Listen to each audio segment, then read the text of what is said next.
안녕하십니까, 임규명입니다. 2020년도 제2회 전기기사 실기 기출보호문제 해설을 시작해 보도록 하겠습니다. 1번, 아래표에서 금속관 부품의 특징에 해당하는 부품명을 쓰시오. 네, 이런 문제 암기하는 문제가 되겠죠. 자, 하나씩 볼까요? 관과 박스를 접속할 경우 파이프 나사를 죄어 고정시키는데 사용되며 육각형과 기어형이 있다. 자, 요런 걸 이제 로크 너트라고 하는데, 자, 이렇게 박스가 있어요. 그럼 이 박스는 조인트 하는데도 사용을 할 거고, 뭐 다른 곳으로 연결할 때도 이렇게 사용을 하겠죠. 그래서 요 박스에 구멍을 이렇게 뚫어놓고 여기다가 배관을 이렇게 연결을 합니다. 배관을 이렇게 연결을 하는데, 요 부분, 연결되는 부분, 여기를 딱 자르면 이제 여기가 박스고 배관이 이렇게 들어오겠죠. 그냥 이렇게만 껴놓으면 배관이 박스에 고정이 될까요? 안 되겠죠. 그래서 여기 안과 바깥쪽에 이렇게 나사 형식으로 돼서 돌려가지고 서로 이렇게 딱 조여주면 배관이 고정이 되겠죠. 그래서 이렇게 고정시켜주는 역할을 하는 너트를 로크 너트라고 합니다. 자, 2번 볼까요? 2번. 전선 관단에 끼우고 전선을 넣거나 빼는 데 있어서 전선의 피복을 보호하여 전선이 손상되지 않게 하는 것으로 금속재와 합성 수지재의 두 종류가 있다. 자, 이게 뭐냐면 전선 관단, 금속관이죠? 금속관을 이렇게 절단을 하게 되면 여기 끝면은 굉장히 날카로울 거예요. 그래서 이 날카로운 면에 입선을 칠 때 여기다가 이제 전선을 이렇게 입선을 하잖아요. 할 때 이 날카로운 이 단면에 전선이 닿으면 피복이 이렇게 손상되는, 피복이 까진다고 하죠. 예, 까지는 경우가 생깁니다. 이럴 때 요 까진 피복과 전선관이 맞닿으면 뭐 누전이나 이런 사고가 나겠지요. 그래서 그런 사고를 방지하기 위해서 여기 전선의 피복을 보호하기 위해서 요 끝단에 전선 관단, 전선의 끝단에 이렇게 설치하는 것, 이것을 부싱이라고 합니다. 그래서 여기다가 이렇게 끼우는 거예요. 네, 끝에다가. 그런 걸 지금 부싱. 자, 3번, 금속관 상호 접속 또는 관과 노멀밴드 와의 접속에 사용되며 내면에 나사가 나 있으며 관의 양측을 돌려 사용할 수 없는 경우 유니온 커플링을 사용한다. 네, 이거 답은 이제 커플링인데, 이건 뭐냐면 전선관을 이렇게 연결해서 사용할 경우 얘를 그냥 이렇게 붙여놓으면 안 되잖아요. 그죠? 그래서 얘를 연결시켜주는 역할을 하는 것을 얘가 커플링이라고 합니다. 커플링. 그래서 이제 전선관 요 끝단에 나사선을 이렇게 내고 여기도 나사선을 내고 이 커플링 안쪽에는 또 나사선이 나 있습니다. 그래서 양쪽을 뱅글뱅글 돌려가지고 이렇게 연결을 시켜주는 거죠. 그 여기서 노멀 밴드는 뭐냐면 이 구부러진 배관과 이 배관을 이렇게 연결할 때도 여기에 이제 커플링이 사용된다는 얘기예요. 그래서 3번은 커플링. 자, 4번. 노출 배관에서 금속관을 조영제, 조영제는 벽이나 이런 것들을 조영제라고 합니다. 고정시키는데 사용되며 합성수지 전선관, 가요 전선관, 케이블 공사에도 사용된다. 자, 이게 뭐냐면 이제 벽에 고정을 시킬 때 어떻게 해야 될까요? 뭔가로 이렇게 딱 고정시켜 줘야겠죠. 그래서 여기서 사용되는 게 이제 새들이라고 하는데, 새들은 이렇게 생겼습니다. 요렇게 생겼어요. 이렇게. 그래서 벽에 전선관을 이렇게 연결하면 새들을 중간에 하나씩 이렇게 박아줍니다. 그래서 전선관을 이렇게 벽에 이렇게 고정시켜 주는 거예요. 여기다가 이렇게 나사를 고정시켜 주면, 나사를 이용해서 고정시켜 주면 벽에 고정이 되겠죠? 이런 걸 새들이라고 합니다. 그리고 다음 보면 노멀밴드. 노멀밴드는 좀 전에 제가 설명드렸죠? 배관의 직각 굴곡에 사용하며 양단에 나사가 나 있어 관과의 접속에는 커플링을 사용한다. 이제 배관을 이렇게 해서 이렇게 해야 돼요. 그런데 금속관은 전부 다 이렇게 일자 형식으로 이렇게 생겼잖아요. 그래서 여기 구부러지는데, 여기 이렇게 구부러진 모양으로 기성품으로 나온 것들이 있습니다. 그래서 얘를 노멀 밴드라고 하고, 이제 일자로 생긴 금속관하고 노멀 밴드를 연결시킬 때 여기에 좀 전에 제가 말씀드렸던 커플링을 사용한다는 얘기예요. 그런 얘기입니다. 그리고 노멀 밴드까지 했죠. 그 6번. 금속관에 아웃렛 박스에 노크 아웃에 치부할 때 노크아웃의 구멍이 관의 구멍보다 클 때 사용된다. 노크아웃은 뭐냐면 고정시켜서 밖으로 내보낸다 이런 뜻이거든요. 그래서 좀 전에 처음 말씀드렸던 이렇게 관에 여기다 구멍을 뚫어가지고 이제 배관을 이렇게 연결시키는데 이 구멍보다 배관이 작아요. 여기 1번에서 배웠던 루크너트로 해도 여기 이 구멍이 더 큽니다. 이럴 때 이 구멍의 크기를 좀 작게 해주는 것을 링 리두셔라고 합니다. 링 리두우서라고도 쓰고요. 링 리두셔 쓰셔도 답이 되겠습니다. 그래서 이게 노크아웃, 고정시켜서 밖으로 나간다는 얘기거든요. 노크아웃을 치부할 때 금속관이 이 노크아웃된 요 구멍보다 작을 때 사용되는 게 링 리두셔. 그리고 7번 보면 매입형의 스위치나 콘센트를 고정하여 사용되며 1개용, 2개용, 3개 등이 있다. 자, 이거는 스위치 박스가 되겠죠. 그래서 여기 이 스위치 박스를 벽에다 묻어준 다음에 여기다가 이제 스위치나 콘센트를 이렇게 넣는 거죠. 여기다 이렇게 고정을 시키는 거예요. 그래서 스위치를 쓰거나 콘센트를 쓰거나 여기는 이렇게 전선관이 들어갈 수 있는 구멍이 이렇게 뚫려 있습니다. 그게 1개, 2개, 3개, 4개도 뚫려 있는 것들이 있어요. 그런 것들을 이야기합니다. 8번 전선관 공사에 있어 전등기구나 점열기 또는 콘센트의 고정, 접촉함으로 사용되는 사각 및 팔각이 있다. 이건 뭐냐면 예를 들어서 이제 팔각으로 두면 이렇게 생겨가지고 철로 되어 있거든요. 뭐 플라스틱으로 되어 있는 것도 있긴 한데 이렇게 해가지고 이제 배관을 여기다 연결하고 여기다 연결하고 뭐 여기다 연결하고 여기다 연결하고 해서 뭐 여기서 전선의 접속이 이루어지던가 아니면 전선을 이렇게 다른 곳으로 연결할 때 이때 사용되는 이런 박스를 아울렛 박스라고 하고요. 이렇게 생긴 건 팔각, 사각은 이렇게 생겼겠죠. 사각은 대부분 구멍이 여기 이렇게 8개가 뚫려 있습니다. 여기도 이렇게 뚫려 있어요. 네, 요 바닥에도. 그럼 총 9개가 되겠네요. 요건 이제 구멍의 개수는 제품마다 좀 다른데 이런 식으로 전선관 공사, 전선관을 연결해서 뭐 조인트 박스를 쓰거나 전선을 다른 방향으로 이렇게 입선을 칠 때 사용하는 박스가 되겠습니다. 네, 이렇게 해서 1번부터 8번까지 설명을 드렸는데 중요한 건 암기가 되겠죠. 그래서 요거 가끔가다 나오는 문제니까 암기해 주시기 바라겠습니다. 네, 다음 문제 할게요. 2번 도로의 너비가 30m인 곳에 양쪽으로 30m 간격으로 지그재그식으로 등줄을 배치하여 여기서 등줄은 뭐 가로등 이런 거 이야기하는 겁니다. 도로 위에 평균 조도를 6룩스로 하고자 한다. 각 등주에 사용되는 수은등의 용량을 주어진 표 수은등의 광속에서 선정하시오. 단 노면의 광속 이용률은 32%, 유지율은 80%로 한다. 자, 여기서 보면 수음등의 광속이라고 해서 광속별로 해서 용량이 이렇게 나와 있네요.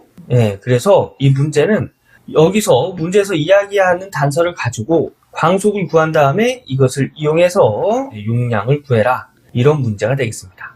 자, 우리 전등 관련된 문제 나오면 어떤 공식 많이 쓰죠? 펀데스. 즐거우면 죽는다. 여기서 F가 광속이죠? 그래서 F를 기준으로 해서 식을 정리하면 UN이 이렇게 넘어가서 나눠지겠습니다. 그래서 계산식은 이런 식으로 되고요. 여기서 이 D는 감광 보상률이죠. 감광 보상률은 유지 보수율의 역수입니다. 그런데 문제에서 유지율, 요것이 이제 유지 보수율이 되겠죠. 80% 줬어요. 0.8로 적용해서 계산을 해야 된다는 얘기가 되겠죠. 그래서 감광 보상률은 유지율의 역수, 즉 유지율의 역수는 감광 보상률, 그래서 유지율 0.8분의 1이 감광 보상률이 되는 거고요. 조도, 평균 조도가 6룩스가 된다고 했지요. 그래서 여기다가 6 적용을 했고요. S 면적인데 여기에 지그재그식으로 설치를 한답니다. 지그재그식 뭐죠? 여기서 보면 등주, 가로등이라고 했어요. 가로등을 이렇게 설치를 하는데 지그재그식, 요렇게 지그재그, 요렇게 설치하는 게 지그재그식이에요. 문제에서 도로 너비가 여기가 30m고 등 간격이 여기가 30m랍니다. 그러면 이 등 하나가 담당해야 되는 면적 어떻게 될까요? 이렇게 돼서 얘는 여기 반에서 여기까지. 이 면적이 되겠죠. 얘도 역시 요 면적. 얘도 요 반에서 요 면적. 예, 요런 면적을 담당하게 될 거예요. 그럼 요 면적 어떻게 구할 수 있을까요? 여기서부터 여기가 여기 30m의 반 더하기 이쪽으로도 30m가 되겠죠. 30m의 반. 즉 여기서부터 여기까지는 30m가 되고요. 여기 세로 길이는 폭의 길이가 되겠죠. 폭의 길이는 30m의 2분의 1. 그래서 여기 15m가 되겠습니다. 그래서 이때의 면적은 이 면적의 2분의 1이 된다는 얘기예요. 자, 면적은 가로 곱하기 세로지요. 근데 여기서의 이 세로가 2분의 1이란 얘기입니다. 그래서 이 면적의 반을 해줘야 되는 거예요. 지그재그식은. 그래서 30 곱하기 30. 이게 면적이죠? 면적에다가 2분의 1을 곱해준 거예요. 얘가 S가 되는 겁니다. 그래서 전체 면적에서 2분의 1을 곱해주고요. 여기 조명률이 여기서는 광속 이용률이라고 줬어요. 요게 조명률과 같은 이야기입니다. 그래서 조명률 32%, 0.32. 그리고 여기 등의 개수는 지금 요거 면적 산정할 때 한 등의 면적으로만 했지요. 한 등. 그래서 여기 내용은 한 개의 등을 기준으로 한다는 얘기예요.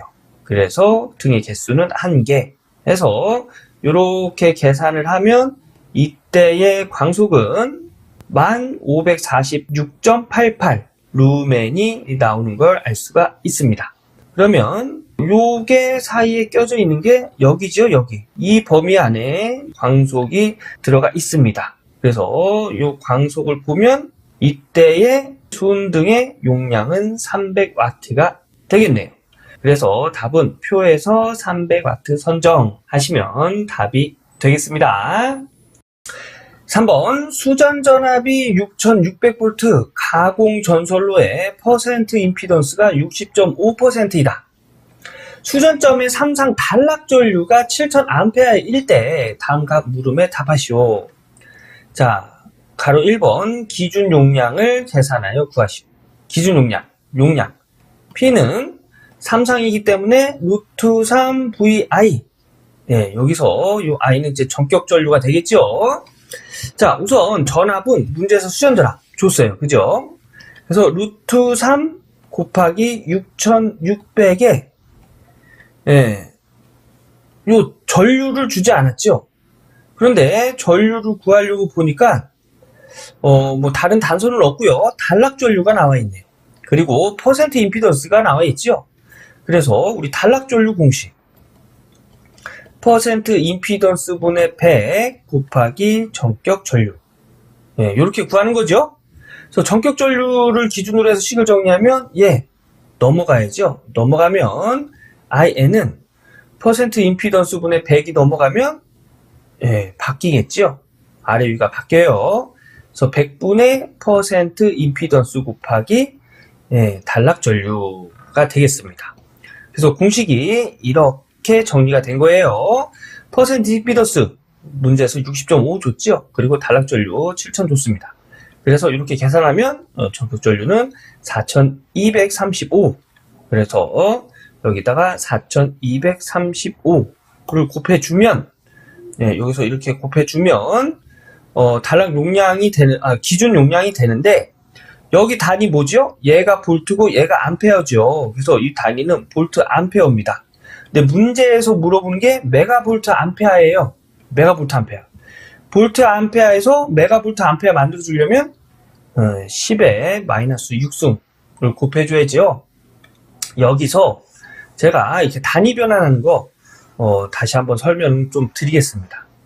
이 문제는 볼트 암페어 단위를 메가볼트 암페어 단위로 환산해 주면서 볼트 암페어에다가 10의 마이너스 6승을 곱했죠. 곱해준 이유는 자, 볼트 암페어 단위를 메가볼트 암페어 단위로 변환할 때 뭘 봐야 되냐면 작은 단위에서 큰 단위로 변하는 거잖아요. 이 메가볼트 암페어 단위가 볼트 암페어 보다 큰 단위죠. 그러면 메가볼트 암페어에 있는 숫자는 볼트 암페어의 앞에 있는 숫자보다 작아져야 됩니다. 얼마큼? 요 메가가 의미하는 만큼. 요 메가 뭐지요? 10의 6승이지요. 10의 6승입니다. 그러면 이 숫자가 얘보다 작아지려면 이 숫자에다가 10의 6승을 곱해줘야 될까요? 그러면 커지겠지요. 그래서 10의 6승을 나눠주는 거예요. 10의 6승분의 1. 이 10의 6승분의 1은 10의 마이너스 6승으로 표시할 수 있습니다. 그래서 여기에 10의 마이너스 6승을 곱해준 거예요. 네, 이런 식으로 정리하면 단위를 큰 단위로 변환할 때 이 앞에 있는 숫자는 작아져야 되고, 만약 이것보다 작은 단위로 변환한다고 하면 이 앞에 있는 숫자는 얘보다 커져야겠죠. 네. 그래서 이런 식으로 생각하시면 아마 단위 변환하는 거 그렇게 어렵진 않으실 겁니다. 네, 그래서 이렇게 계산하면 이때 기준 용량은 48.41, 단위는 메가볼트 암페어가 되겠습니다. 가로 2번, 가로 1항의 기준 용량을 이용하여 차단기의 차단 용량을 다음 표에서 선정하시오. 자, 이 문제는 여기 답안 작성 수정 부탁드리겠습니다. 예, 우선 차단기 용량 구하는 공식, 이 공식도 있는데요. 문제에서는 가로 1항의 기준 용량을 이용하라고 했지요. 그래서 이 공식보다는 기준 용량을 이용한 퍼센트 임피던스 분의 100 곱하기 기준 용량, 이 공식을 사용해야 문제를 출제한 출제자의 의도에 더 가깝게 해결할 수 있습니다. 그래서 퍼센트 임피던스 60.5% 줬지요. 분의 100 곱하기 기준 용량 48.41로 계산을 하면 이때 차단 용량은 80.02 메가볼트 암페어가 나옵니다. 그래서 이것보다 큰 차단기 적용 용량 표에서 100 MVA 선정하시면 정답이 되겠습니다. 그래서 이 문제는 이 공식을 통해서 답을 찾아야 된다는 거 말씀드리고요. 차단 용량 구하는 공식, 이 공식도 있다는 거 두 개 다 암기를 해 주셔야 됩니다. 근데 이 문제에서는 기준 용량을 이용하라고 했기 때문에 이 공식을 적용해야 된다는 거. 요거 수정 부탁드리겠습니다. 요거 암기하고 다음 문제 넘어가도록 하겠습니다. 4번, 어느 변전소와 그림과 같은 일부와 곡선을 가진 세 개의 부하 ABC의 수용가가 접속되어 있다. 다음 각 물음에 답하시오. 단 ABC의 수용가의 역률은 100%, 80%, 60%라 한다. 자, 문제를 한번 보면 이렇게 일부와 곡선이 그려져 있고요. 가로 1번이 합성 최대 전력을 계산하시오. 즉, 이 부하들의 전력을 다 합했을 때 최대 전력이 되는 것을 찾아라. 그걸 의미하겠죠. 한번 찾아볼까요? 여기가 2가 되겠고요. 여기가 4, 여기가 5가 되겠죠. 더하면 11. 여기서부터 여기 시간이니까 0시부터 3시까지는 11. 3시부터 6시까지 구하면 여기가 6. 그쵸? 6, 5, 2가 되겠네요. 그러면 얘는 13이 되겠죠. 13. 그리고 얘랑 6시부터 8시까지 하면 4, 5, 6, 15. 그리고 여기 8시부터 10시까지 하면 4, 5, 9. 더하면은 18이 되겠네요. 그죠? 얘는 18. 이거 헷갈리니까 지울게요. 얘는 18. 그리고 여기 10시부터 12시까지 9, 여기가 7, 여기가 4. 이렇게 더하면 여기가 20이 되겠네요. 그리고 여기가 7, 6, 5 하면 여기도 18이 되겠네요. 그리고 여기서부터 13시부터 여기까지 20시까지는 똑같이 18이 되고요. 여기서부터 여기까지. 여기 안 했네요. 7, 5, 4. 이거 하면 16. 얘는 16이 되겠고요. 여기 보면 7, 5, 1. 더하면 13. 그리고 6, 4, 1. 얘는 11. 이 중에서 최고 큰 전력량은 요 20이 되겠네요. 20. 여기서부터 여기까지 10시부터 12시까지의 전력량이 합성 최대 전력이 되겠습니다. 그래서 요 계산할 때는 이렇게 계산해 주시는 거예요. 우선 10의 3승, 여기가 1이면은 여기 1 곱하기 10의 3승 kW라는 얘기입니다. 여기 보면 A부하가 9, A부하가 9 곱하기 10의 3승 kW가 되겠죠. 9 곱하기 10의 3승 kW. 그 다음에 B부하가 이게 7이라고 했죠. 7 곱하기 10의 3승. 그리고 C부하가 4네요. 그죠? 그래서 4 곱하기 10의 3승 다 더해주면 20 곱하기 10의 3승 kW다. 그래서 이때 이 부하의 합성 최대 전력은 20 곱하기 10의 3승 kW다. 이거 뭘까요? 얘가 이제 피크치예요. 피크치. 네, 최대 부하. 그러니까 0시부터 24시까지 사용할 때 A, B, C 부하를 다 합친 피크치가 되겠습니다. 하루 중 제일 높은 전력량이란 얘기죠. 가로 2번 종합 부하율을 계산하여 구하시오. 여기서 이야기하는 종합 부하율은 A 부하의 부하율, B 부하의 부하율, C 부하의 부하율을 구한 다음에 다 더해준 값이 종합 부하율이 되겠습니다. 우리 부하율 어떻게 구하죠?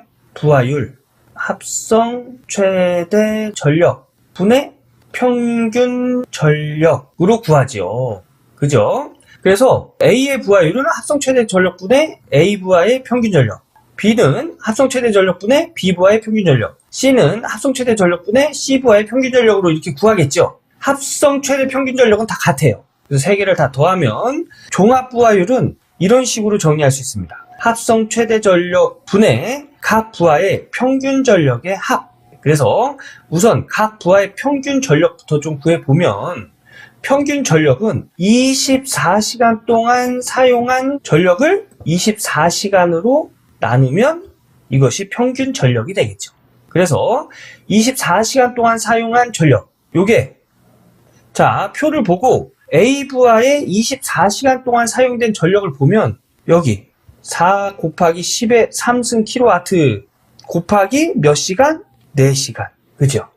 그 다음에 여기서부터 여기까지 1시간, 2시간, 3시간, 4시간, 5시간이에요. 5시간을 6kW, 6의 10의 3승 kW를 5시간 동안 사용한 거고요. 얘는 9 곱하기 10의 3승 kW를 몇 시간 동안? 4시간 동안. 그리고 여기서부터 여기까지는 5네요. 5 곱하기 10의 3승 kW를 몇 시간 동안?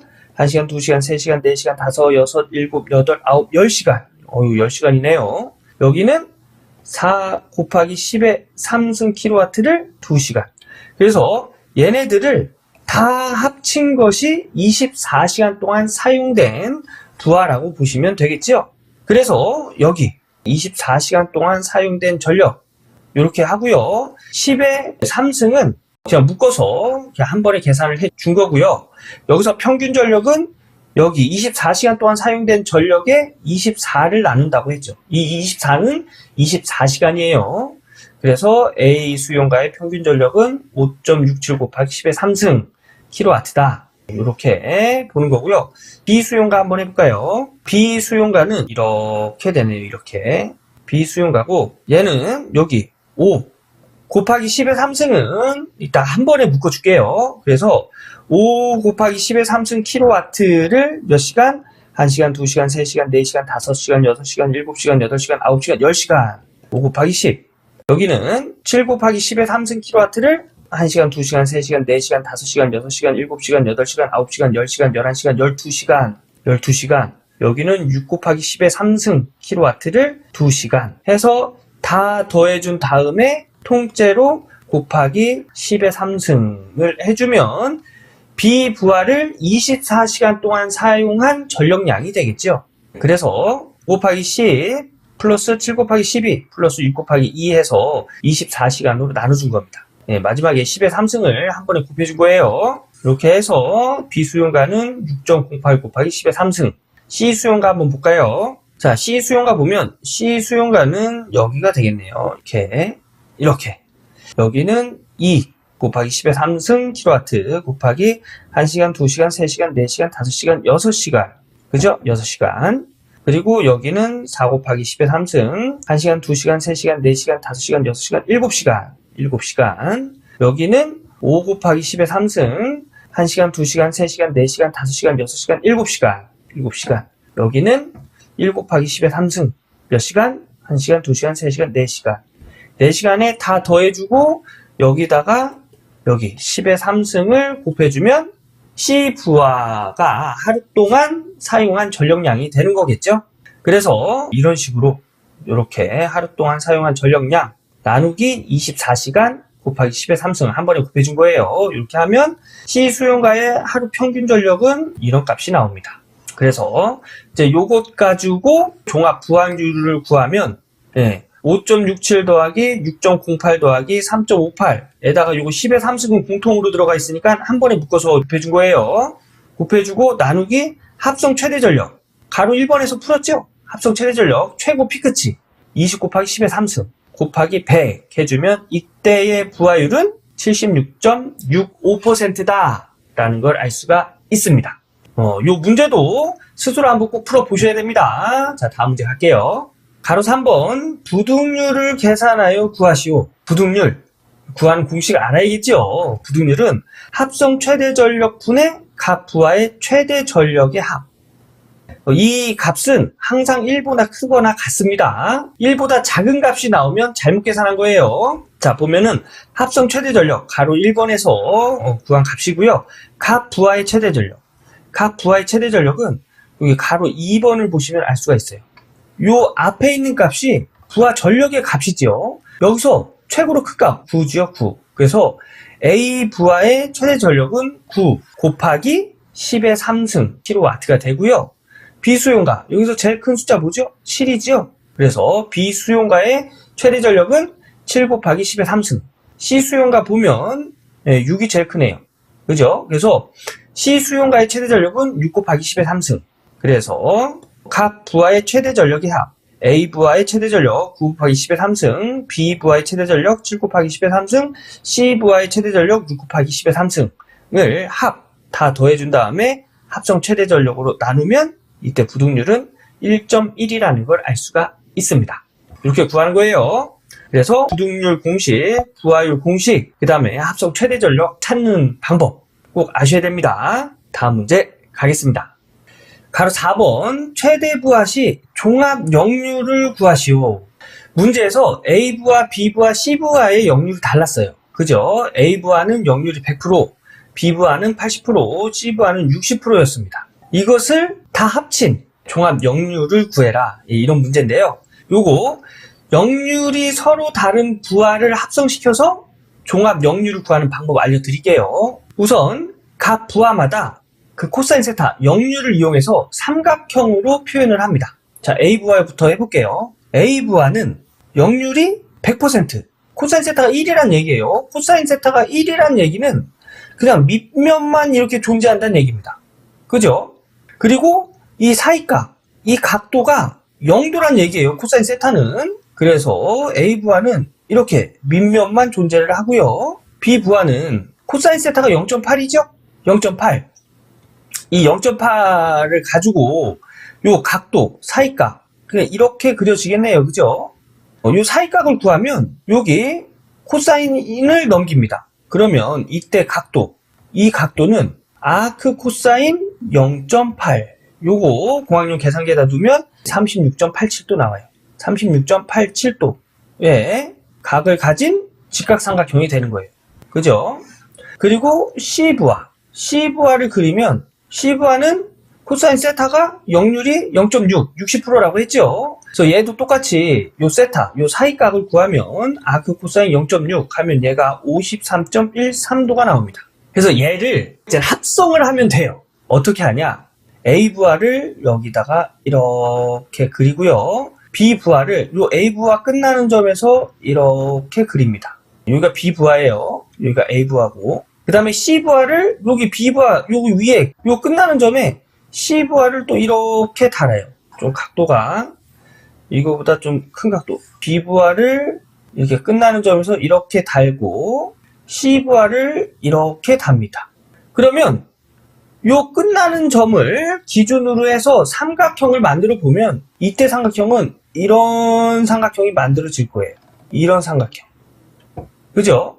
이 삼각형이 A부와 B부와 C부와를 합쳐서 만들어진 삼각형이 된다는 얘기예요. 그럼 여기서 역률 어떻게 구할까요? 합성 역률.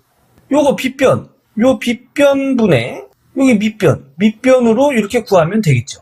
그죠? 자, 우선 밑변부터 구해볼까요?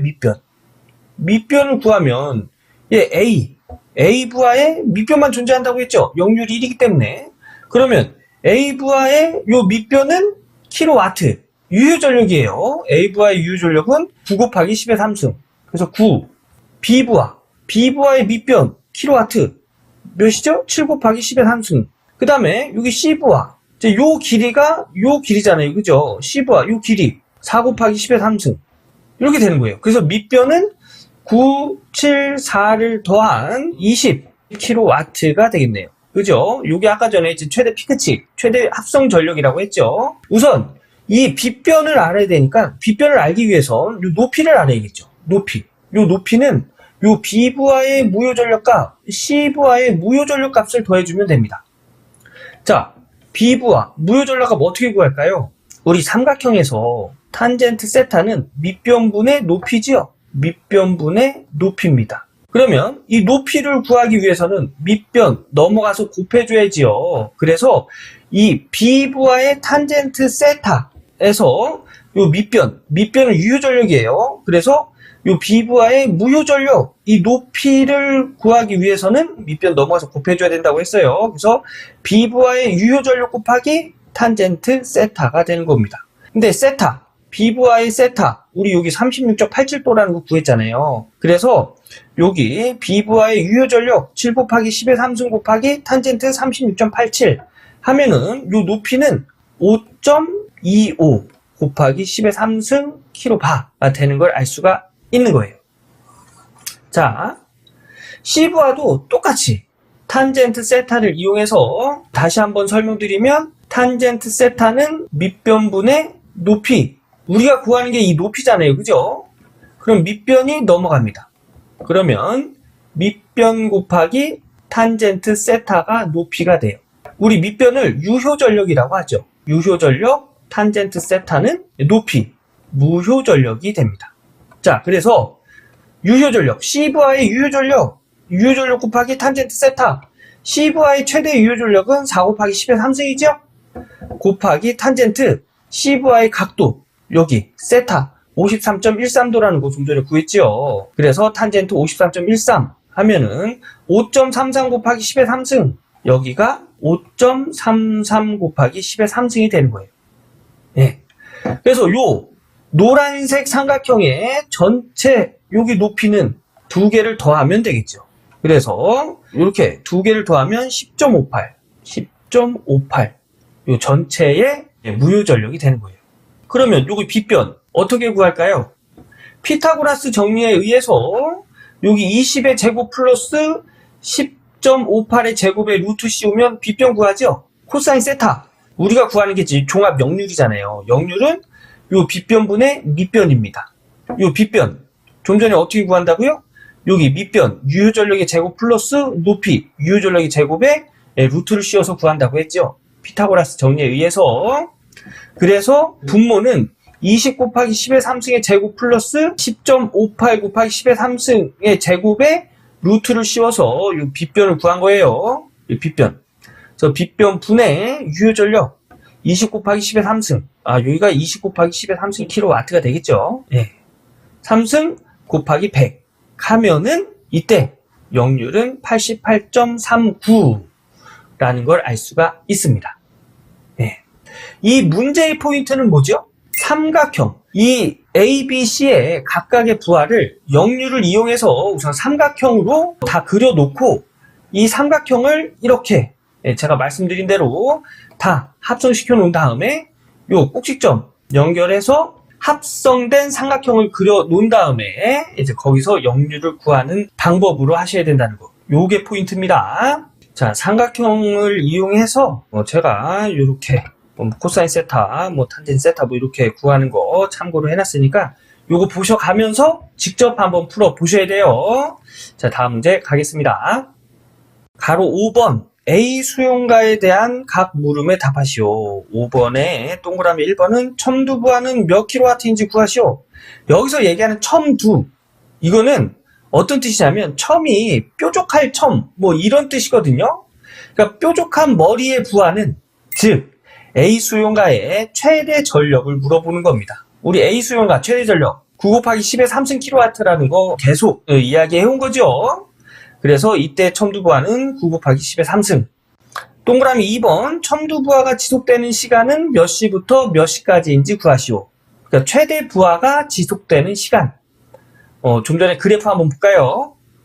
그래프 보면 A부하가 이 부하죠. 이 부하에서 첨두부하.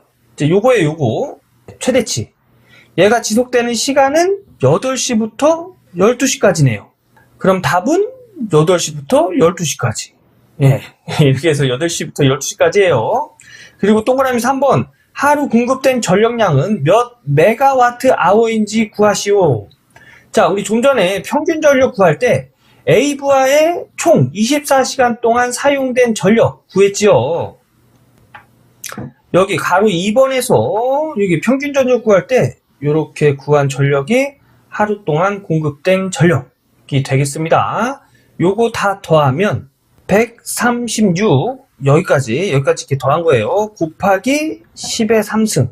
얘가 킬로와트 아워지요. 단위가 킬로와트 아워입니다. 그런데 문제에서 물어본 건 메가와트 아워지요. 자, 우선 그러면 우리 좀 더 쉽게 이해하기 위해서 요 킬로와트 아워 단위를 그냥 와트 아워 단위로 바꾸려면 어떻게 해야 되죠? 킬로와트 아워를 와트 아워로 바꾸려면 단위는 작아졌지요? 그러면 이 앞에 있는 숫자는 커져야겠지요. 어떤 것보다? 킬로와트 아워 있는 숫자보다 얼만큼? 요 킬로가 의미하는 만큼.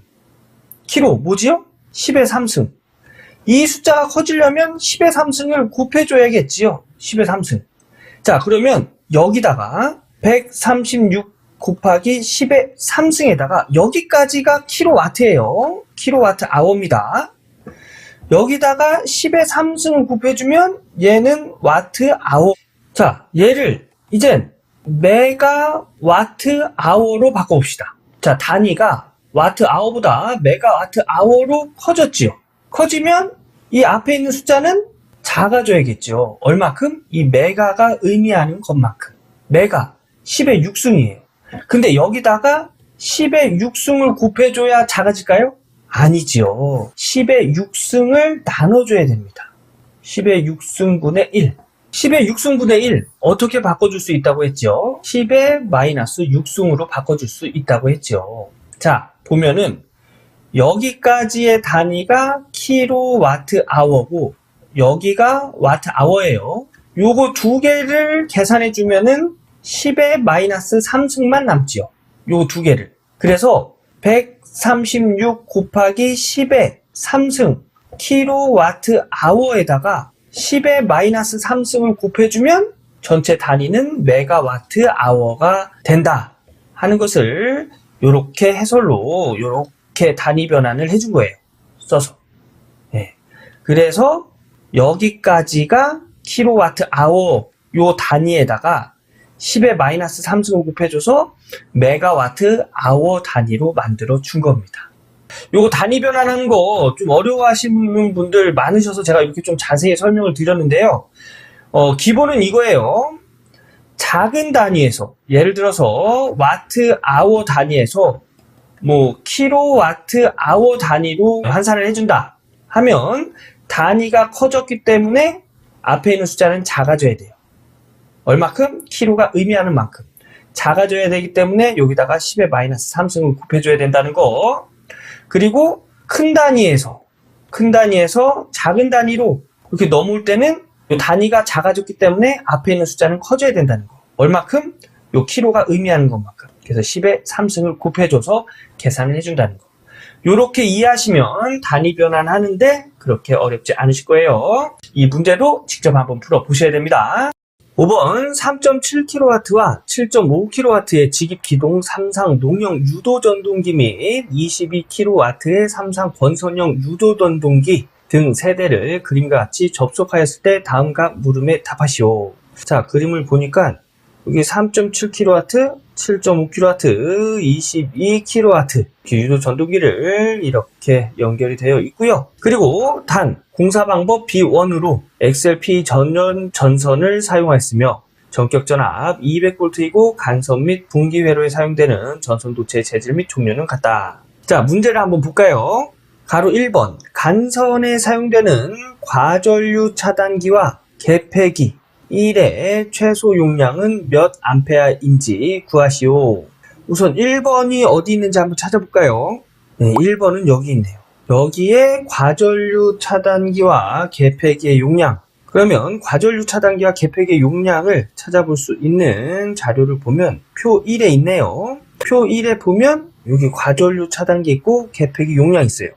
여기를 보니까 전동기 킬로와트 수의 총계를 알아야 여기서 선택을 할 수가 있겠네요. 그러면 전동기의 총계의 용량을 알아보면 3.7, 7.5, 22를 다 더해볼까요? 다 더하면 33.2kW 나오네요. 그럼 이것 가지고 표에서 찾아보면 33.2보다 큰 게 여기 37.5kW 있네요. 여기서 이렇게 찾아보는 거예요. 이 중에서 찾는데 여기서 보니까 직입기동 전동기 중 최대 용량 직입기동은 3.7kW와 7.5kW 중 최대 용량은 7.5kW가 되겠지요. 그러면 여기 7.5kW 있네요. 이것과 기동기 사용 전동기 중 최대 용량 여기서 기동기 사용 유도전동기는 여기 22kW짜리가 되겠죠. 그래서 22kW 여기 지금 기동기 사용 전동기 중 최대 용량 22kW짜리 여기 있죠. 그런데 제일 큰 게 직입기동보다 기동기 사용이 더 크지요. 그래서 얘를 기준으로 해서 이렇게 선정을 해주는 겁니다.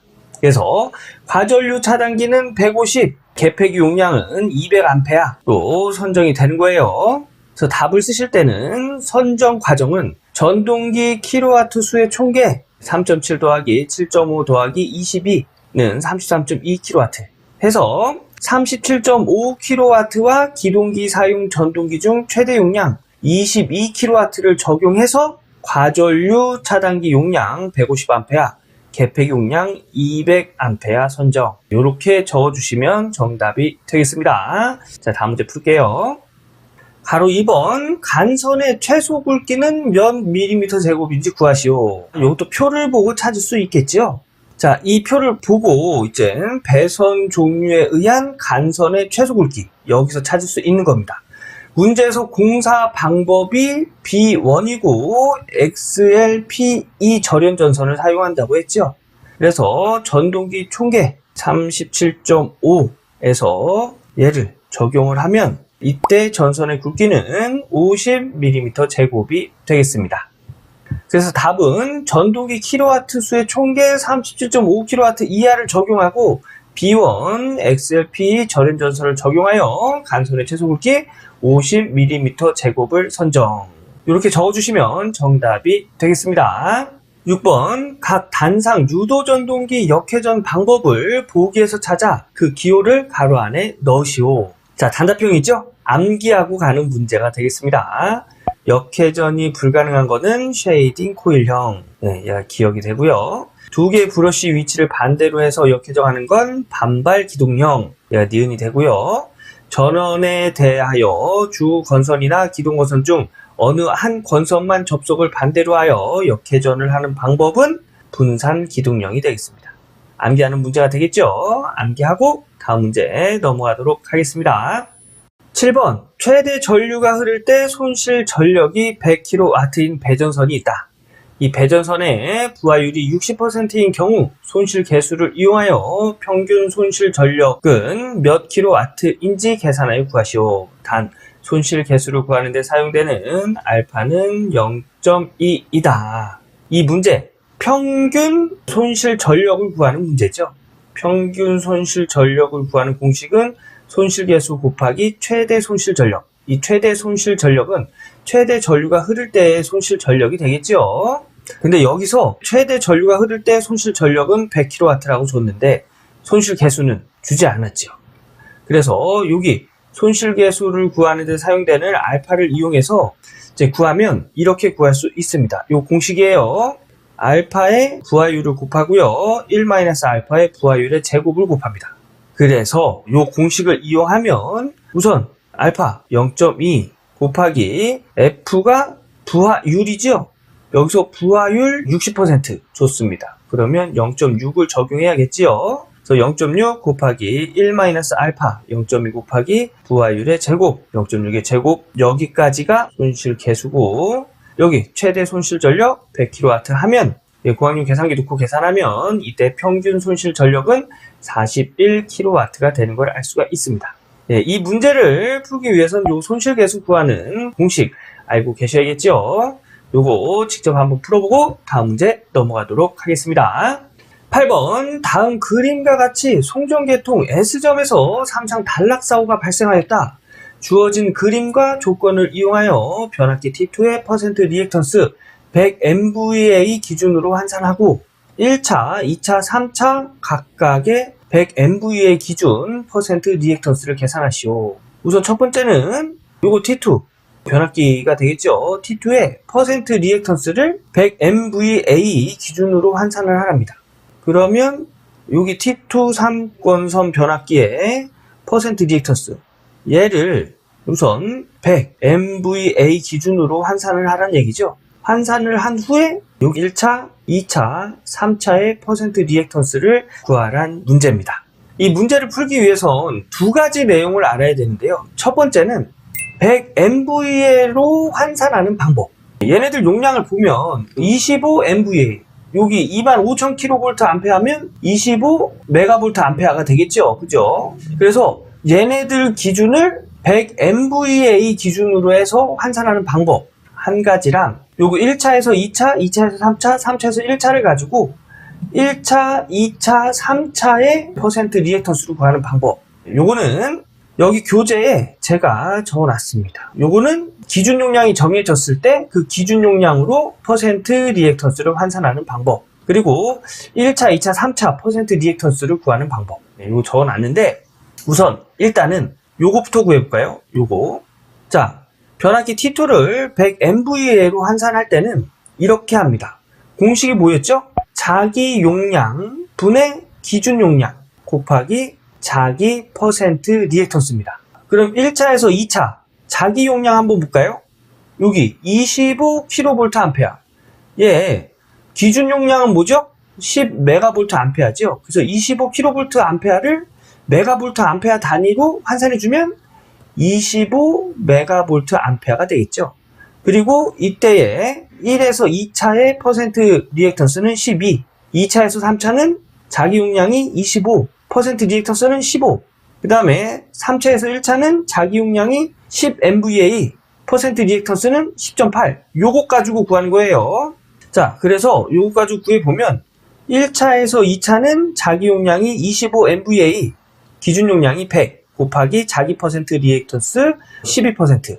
얘 계산해 보면 얘를 100MVA로 환산하면 48%라는 걸 알 수가 있고요.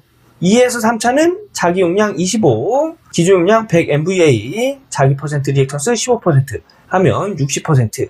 3차에서 1차는 자기 용량 10MVA, 기준 용량 100MVA 곱하기 자기 퍼센트 리액턴스 10.8% 하면 108%라는 걸 알 수가 있습니다. 그래서 얘네들을 100MVA로 환산한 퍼센트 리액턴스는 이렇게 되는 거고요. 이것 가지고 이제 1차, 2차, 3차 퍼센트 리액턴스를 구하는데 공식은 이렇습니다. 1차 퍼센트 리액턴스 구하는 방법은 1차에서 2차 퍼센트 리액턴스, 3차에서 1차 퍼센트 리액턴스를 더해주고 2차에서 3차 리액턴스를 빼줘요.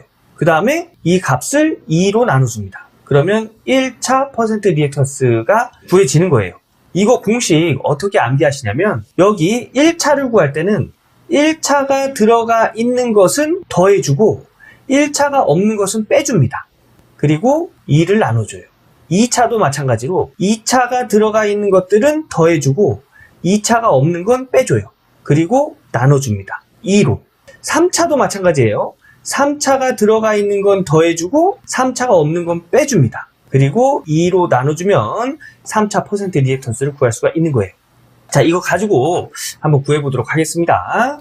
자, 우선 1차 퍼센트 리액턴스는 1차가 들어가 있는 것은 더해준다고 했죠? 1차가 들어가 있는 거, 얘와 얘가 있네요. 그래서 두 개를 더해주고 1차가 들어가지 않는 건 빼줍니다. 60을 빼준 다음에 2로 나눠준다고 했죠? 그러면 1차 퍼센트 리액턴스는 48%라는 걸 알 수가 있고요. 2차 퍼센트 리액턴스도 2차가 들어가 있는 건 더해줘요. 얘랑 얘랑 2차 들어가 있지요. 그럼 얘랑 얘랑 더해주는 거예요. 그래서 60 더하기 48 마이너스 얘는 2차가 들어가 있지 않기 때문에 빼줘야 되는 거죠. 얘 계산하면 0이네요. 여기가 0이 나오기 때문에. 그래서 2차 퍼센트 리액턴스는 0. 3차 퍼센트 리액턴스는 3차가 들어가 있는 거. 얘랑 얘랑 서로 더해주죠? 더해주고 3차가 없는 거 빼줍니다. 그 다음에 2를 나눠줘서 60%라는 걸 알 수가 있는 거예요.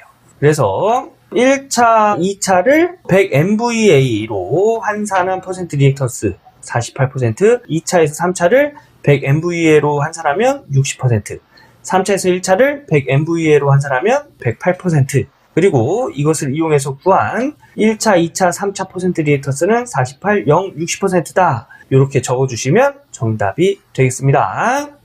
이 문제 자주 나오는 문제니까 여기 기준 환산하는 거 요거 꼭 암기해 주시고요. 요거 1차에서 2차, 2차에서 3차, 3차에서 1차 요 리액턴스를 가지고 1차, 2차, 3차 구하는 공식 요것도 굉장히 중요한 거니까 요거 꼭 암기해 주셔야 됩니다. 그리고 위에 있는 문제 스스로 한번 풀어보시고 다음 문제 넘어가도록 하겠습니다. 9번 고압선로에서 접지사고 검출 및 경보 장치를 그림과 같이 시설하였다고 한다. 이때 A선에 지락사고가 발생하였다. 다음 각 물음에 답하시오. 단 전원이 인가되고 경보벨의 스위치는 닫혀있는 상태이다. 어디에 지락사고가 발생됐다고요? A. 여기에 지금 지락사고가 발생됐다고 하네요. 자, 요게 어떤 내용에 관련된 문제냐면 GPT에 관련된 문제입니다. 여기 이렇게 연결되어 있는 얘를 GPT라고 해요.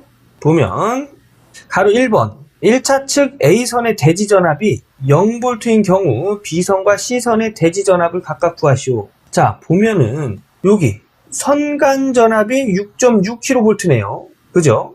그럼 이게 Y결선이죠? 우리 Y결선. 요렇게 그리죠. 이렇게 그려서 전압을 보면 6.6kV는 여기 이렇게 선간전압이죠. 얘가 6.6kV입니다. 여기서 우리 상전압 어떻게 구하죠? 여기서부터 여기까지. 얘를 상전압이라고 하죠. 그런데 상전압은 선전압보다 루트 3배가 작아요. Y결선에선. 그래서 6.6에 루트 3을 나눈 전압이 요게 상에 걸리는 전압이에요. 그래서 얘를 이제 벡터로 그리면 A상은 이렇게 A상, B상은 이렇게 B상, C상은 이렇게 그리는 거죠. C상.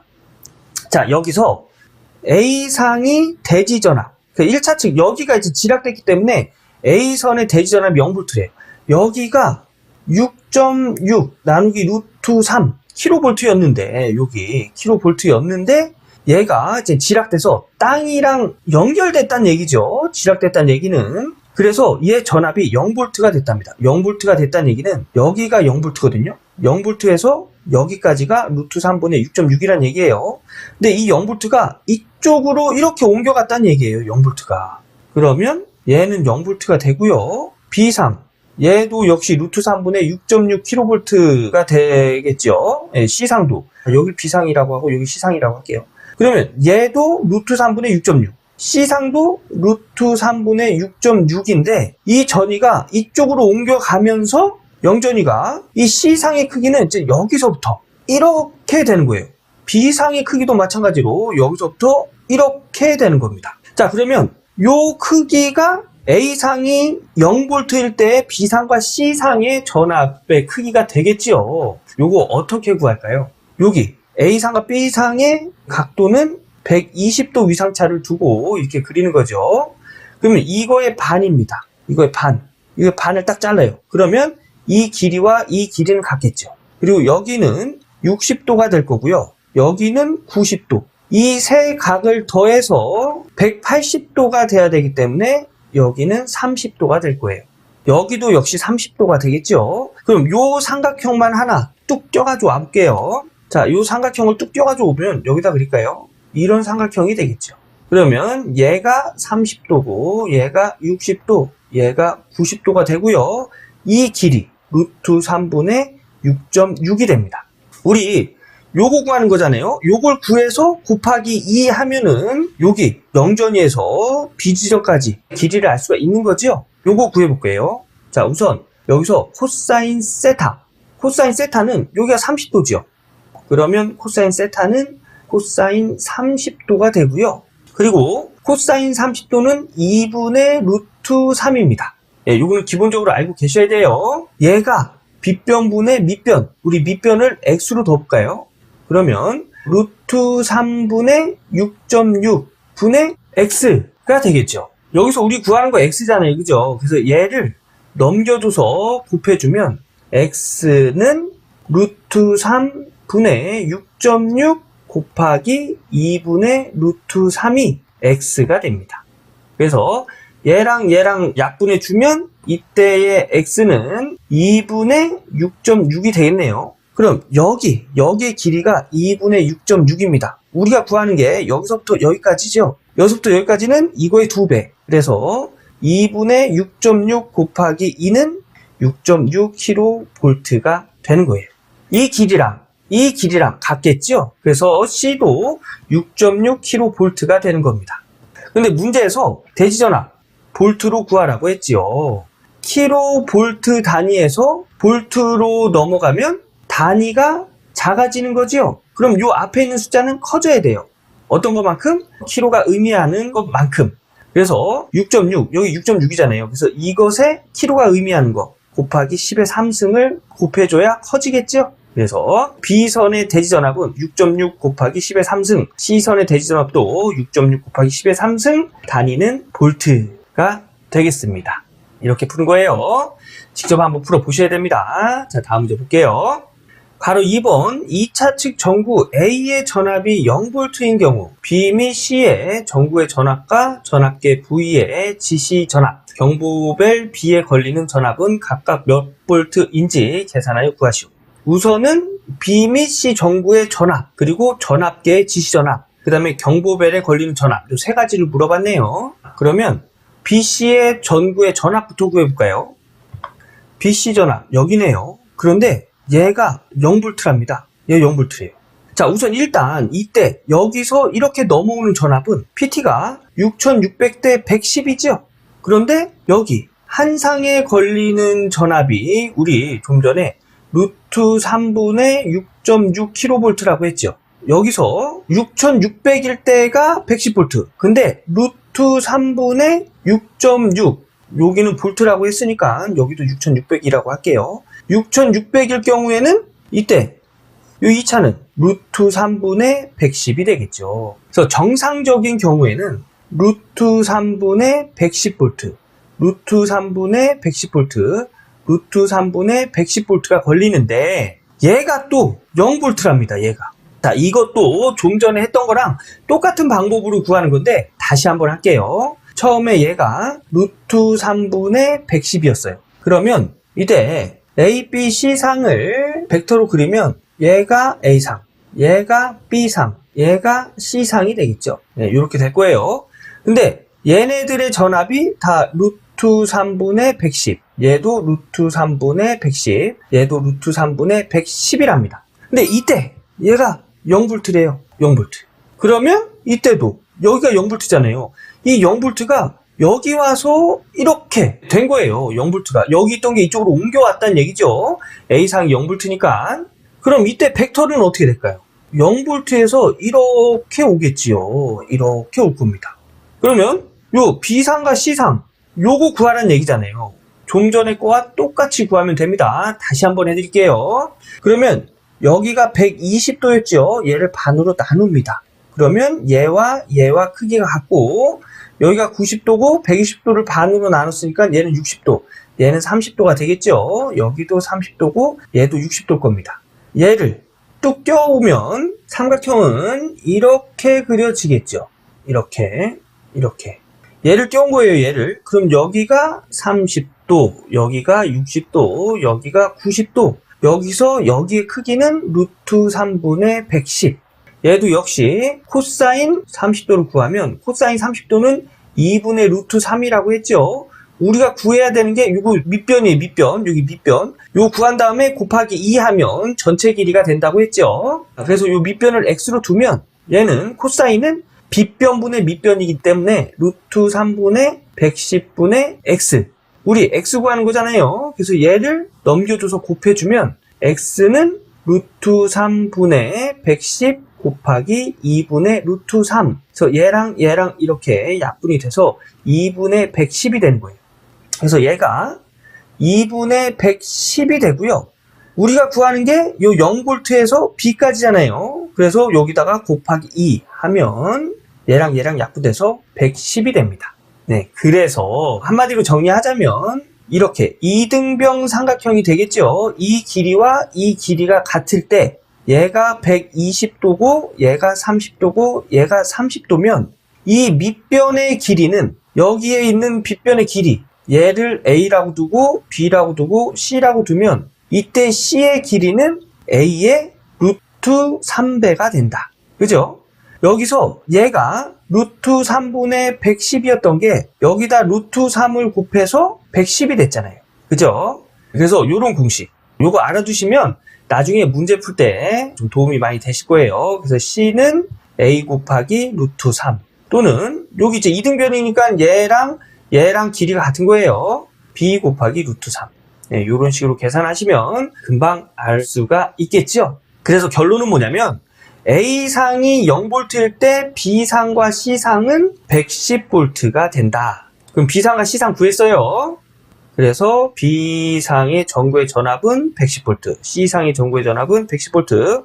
요번에는 전압계 V의 지시값 한번 볼까요? 여기 V를 보면 얘가 전압계죠. 전압계가 연결된 거 보면 B상과 C상의 전압을 나타내는 거죠. 즉 B상과 C상의 전압, 얘와 얘를 더한 것의 전압이 되겠습니다. 얘를 다시 한번 여기다 그려보면 여기가 A상, 그리고 여기서부터 여기까지 너무 큰가요? 여기까지가 C상, 여기서부터 여기까지가 B상, 그리고 여기도 30도겠죠? 얘가 60도입니다. 그래서 B상과 C상의 전압을 더한 게 여기 전압계에 표시가 되는 거예요. 그럼 요 벡터 한번 더 해볼까요? B상을 얘를 띄워가지고 여기다가 이렇게 더해볼게요. 그러면 여기가 B상이 되고 A상과 C상과 B상, A상과 C상과 B상을 다 더한 요 전압은 여기서부터 여기까지가 되겠지요. 그죠? 자, 보시면 여기서부터 여기까지는 여기가 30도, 그죠? 여기도 30도.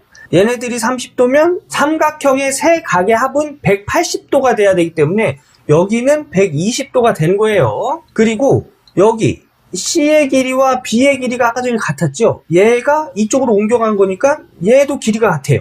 그러면 이등변 삼각형에 여기가 30도고 여기가 30도네요. 여기 크기 몇 나왔죠? 좀 전에 계산한 게 110V, 110이었죠.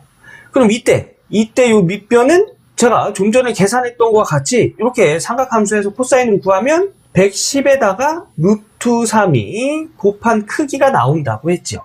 그래서 요 곱하면 190V 나옵니다. 그래서 이 190V가 여기에 지시값이 되는 거예요. 그래서 전압계의 지시값은 110V에다 루트 3을 곱한 190.53V가 된다. 그리고 세 번째로 경보벨에 걸리는 전압이 되겠네요. 자, 경보벨에 걸리는 전압을 보면 여기서부터 여기까지 전압인데 이 스위치, 문제에서 스위치는 닫혀 있는 상태이다. 그럼 이렇게 닫혀 있겠죠? 그럼 여기서부터 여기까지의 전압, 여기 전압계에 표시된 전압과 같은 전압이 걸리겠죠? 얘도 역시 190V가 되겠습니다. 그래서 경보벨 B의 전압도 110에다 루트 3을 곱한 190.53V다 해서 식을 계산 과정을 이렇게 적어주시고 정답을 이렇게 적어주시면 정답 처리가 되겠습니다. 이것도 한번 본인이 스스로 풀어보셔야 돼요. 자, 다음 문제 가겠습니다. 10번 옥내배선의 시설에 있어서 인입구 부근의 전기 저항 값이 3옴 이하의 값을 유지하는 수도관 또는 철골이 있는 경우에는 이것을 접지극으로 사용하여 이를 중성점 접지공사한 저압전로에 중성선 또는 접지 측 전선에 추가 접지할 수 있다. 즉 수도관이나 철골 이런 곳에다가 이 중성점 접지한 선을 연결해서 추가로 접지를 할 수 있다는 얘기입니다. 그렇게 해서 접지 저항값을 떨어뜨리는 거죠. 이 추가 접지 공사의 목적은 저압전로에 침입하는 뇌격이나 고저압 혼촉으로 인한 이상전압에 의한 옥내배선의 전이 상승을 억제하는 역할을 한다. 또 지락사고 시에 단락전류를 증가시킴으로써 과전류 차단기의 동작을 확실하게 하는 역할도 한다. 그림에 있어서 가로 나 지락이 발생한 경우 요게 그러니까 어떤 부하 측의 외함 정도 되겠네. 그죠? 그래서 여기에 이제 지락이 발생한 경우 추가 접지가 없는 경우의 지락 전류와 추가 접지가 있는 경우의 지락 전류 값을 계산하여 구하시오. 그러니까 이 접지를 이런 경우에 여기 이 부하에서 지락 사고가 발생했을 때 얘가 추가 접지를 하지 않았을 때 전류, 그 다음에 추가 접지를 했을 때 그때 지락 전류를 구해라. 이런 문제입니다. 문제를 한번 보면 자, 추가 접지를 하지 않은 경우의 지락 전류. 자, 여기서 지락이 발생이 된 거예요. 지락이 발생됐다는 얘기는 땅과 연결이 됐다는 얘기입니다. 어떤 경우? 추가 접지를 하지 않은 경우. 얘를 접지를 하지 않은 경우. 그러면 얘를 회로를 그려보면 이렇게 그릴 수가 있어요. 이렇게 전류가 흘러서요. 이쪽으로 땅으로 연결이 된 거예요. 지락이 됐으니까 연결이 됐는데 이때의 접지 저항이 10옴이랍니다. 그럼 이때의 접지 옆에다 그릴까요? 이때의 접지 저항이 10옴. 얘는 들어간 전류는 여기서 그냥 없어질까요? 아니지요. 접지된 곳으로 이렇게 흘러 들어갑니다. 그래서 전원으로 다시 이렇게 귀로하지요. 그죠? 얘가 전원이고. 그래서 이 회로에 전류를 구하면 되는 거예요. 전원은 100V. 그래서 얘를 좀 깔끔하게 그리면 이런 회로가 되는 거죠. 여기가 100V. 그리고 여기 중성점 접지한 곳이 10옴. 얘도 10옴. 자, I는 R분의 V. 여긴 전압 2로 표시했네요. 2. 근데 여기 이 R. 어떤 R이죠? 합성저항이죠. 합성저항. 자, 요 회로를 요렇게 그려도 될까요? 직렬이니까 여기가 100V입니다. 10옴, 10옴. 그럼 이때 합성저항은 20옴. 그래서 20분의 100 하면 이때 흐르는 전류는 5A. 그래서 이때 지락전류는 요게 합성저항이에요. 10 플러스 10분의 전압 100, 5A.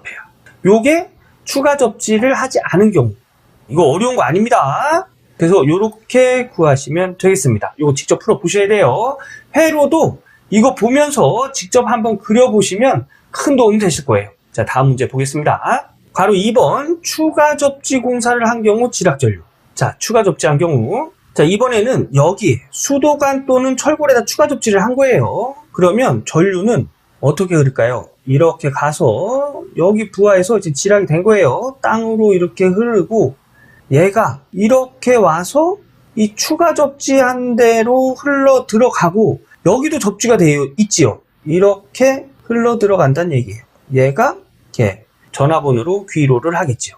그래서 회로는 이렇게 되는 겁니다. 여기서 들어간 게 일로도 이렇게 가겠죠. 그죠? 그래서 회로는 이렇게 그려지는 거예요. 자, 얘를 좀 더 깔끔하게 그린 것이 이 회로입니다.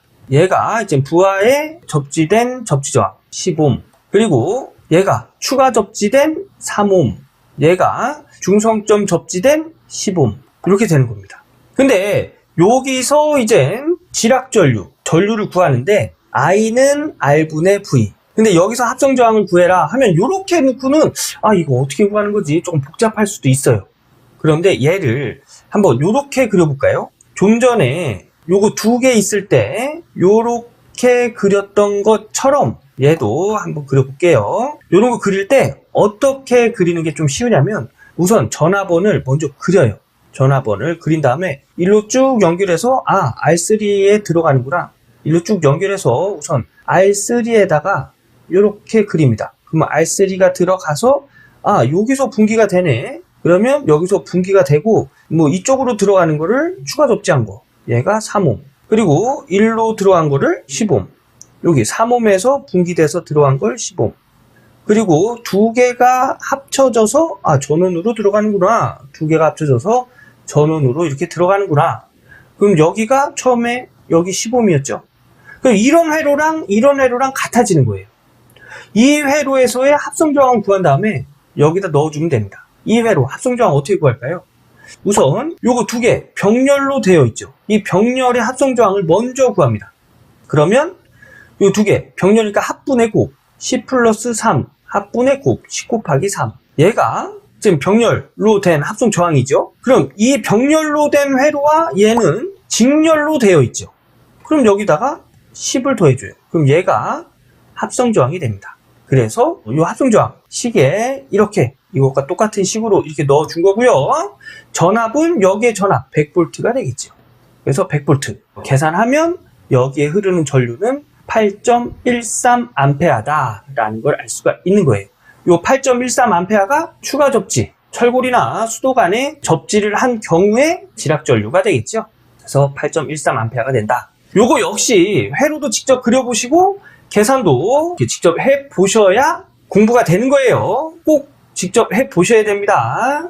11번 다음 개통도를 보고 각각의 물음에 답하시오. 단 기준 베이스를 100MVA로 지정하여 소수점 5째짜리에서 반올림한다.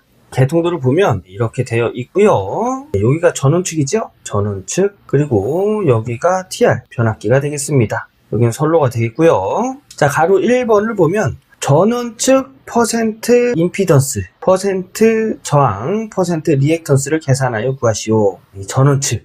그런데 기준을 100MVA로 지정한다고 했죠. 자, 우리 단락 용량 PS는 퍼센트 임피던스 분의 100 곱하기 기준 용량으로 이렇게 구하죠. 여기서 이 문제에서 준 이 전원 측의 용량이 요 단락 용량을 의미합니다. 그래서 여기서 이제 퍼센트 임피던스를 구하면 얘랑 자리 바꿔서 퍼센트 임피던스는 단락 용량 분의 100 곱하기 기준 용량으로 구할 수 있죠. 그래서 요 공식으로 퍼센트 임피던스를 구하면 퍼센트 임피던스는 단락 용량, 자기 용량, 문제에서 준 자기 용량, 얘가 1000 NVA란 얘기예요. 이것 분의 100 곱하기 기준 용량, 기준을 100 NVA로 한다고 했죠. 그래서 이 공식을 이용해서 퍼센트 임피던스를 구하면 1000분의 100 곱하기 100, 이 기준 용량이고 얘가 자기 용량, 즉 단락 용량이 되겠죠. 하면 이때의 퍼센트 임피던스는 10%라는 걸 알 수가 있고요. 여기서 또 단서를 준 게 R분의 X가 10이랍니다. 자, 우리 임피던스 어떻게 구하죠? 임피던스는 저항의 제곱 플러스 리액턴스의 제곱에 루트를 씌워서 구할 수 있죠. 퍼센트 임피던스도 마찬가지입니다. 퍼센트 저항의 제곱 플러스 퍼센트 리액턴스의 제곱에 루트를 씌워요. 자, 문제에서 R분의 X가 10이라고 했죠. 여기서 R을 이렇게 넘겨주면 R은 X에 나눠진 형태이기 때문에 넘어가면 곱해줘야 됩니다. 그래서 리액턴스는 저항의 10배다 라는 걸 알 수가 있어요. 즉 여기서도 이런 식으로 나타낼 수 있다는 얘기죠. 퍼센트 임피던스를 이런 식으로 나타내고 여기 리액턴스, 이 리액턴스를 저항의 10배로 이렇게 적용시켜도 된다는 얘기예요. 자, 이렇게 적용시켜서 계산을 하면 이런 식으로 정리를 할 수가 있고요. R의 제곱을 밖으로 내보내면 퍼센트 R의 루트 101이 되는 걸 알 수가 있습니다. 요거는 루트 퍼센트 R의 제곱에 1 플러스 100 이렇게 정리가 되겠죠. R의 제곱, 퍼센트 R의 제곱으로 묶으면 제곱은 루트 밖으로 나올 수 있습니다. 그래서 퍼센트 R의 루트 100에다 1을 곱해서 101 이렇게 정리할 수 있다는 얘기예요. 얘가 뭐라고요? 얘가 퍼센트 임피던스. 퍼센트 임피던스는 10%라는 걸 알았죠. 그래서 이 값이 10%가 되는 걸 알 수가 있고요.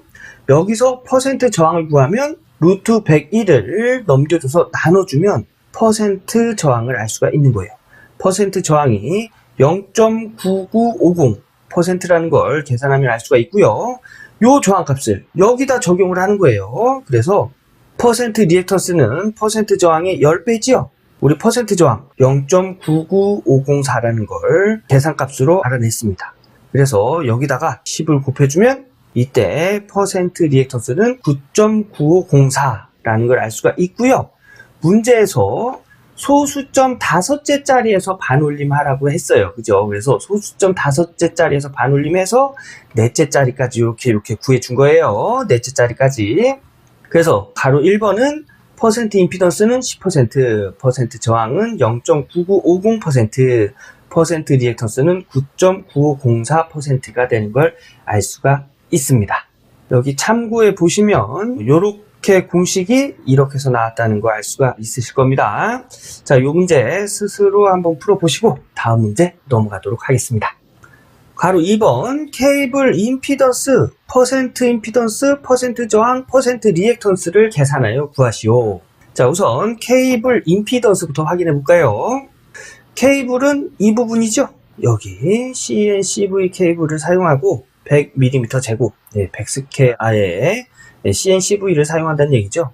여기 임피던스를 보면 이렇게 나와 있습니다. 임피던스 우리 어떻게 나타내죠? 저항 플러스 J 리액턴스로 나타내죠. 그래서 이 앞에 있는 실수가 저항이 되고요.